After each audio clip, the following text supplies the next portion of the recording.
let's start with the Brooklyn Nets. They are in an interesting position in that they actually have the nucleus of a very good team with Mikal Bridges, Cam Johnson, Nick Claxton. They've got some nice, and Cam Thomas potentially. Now, they do have some draft capital from the Kevin Durant and Kyrie Irving trades. So they could definitely be players in the Bradley Beal or Damian Lillard sweepstakes. Now you add a player like Damian Lillard to this team with the Bridges, Johnson, and Claxton, you could then see, okay, that's the star piece they need, slotting Bridges into a more comfortable number 2 role.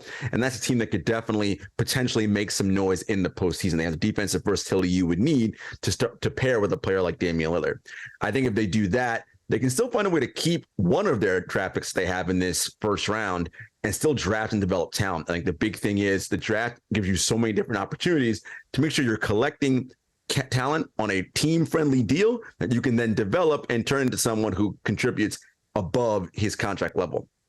You mentioned the Knicks, who of course have a little bit of a more difficult situation in that they have no first-round picks this season, but they have future picks at their disposal. I think it's clear Jalen Brunson, RJ Barrett, that's sort of the key, the core of your team with Quickly and Grimes and some of the young guys. The question is, what are you doing with Julius Randle? Is he someone you can move to potentially get picks to get into this year's draft and another player to match salary that would work? You come off the Fournier deal eventually, right? You move that out of there. What do the Knicks do in terms of building around who they believe is their core? Now, Brunson, Barrett, as I mentioned, great.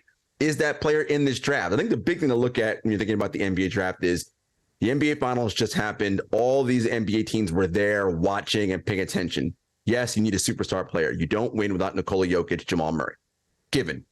But you win titles with the help around the margins from everybody else. Kentavious Caldwell-Pope, Bruce Brown, Christian Brown, Aaron Gordon, different guys. Can you trade, develop, can you draft, develop different guys to help your squad get better around the margins? And again, perform at levels above their contract. They got that from Bruce Brown and Christian Brown, and that was huge in winning the title.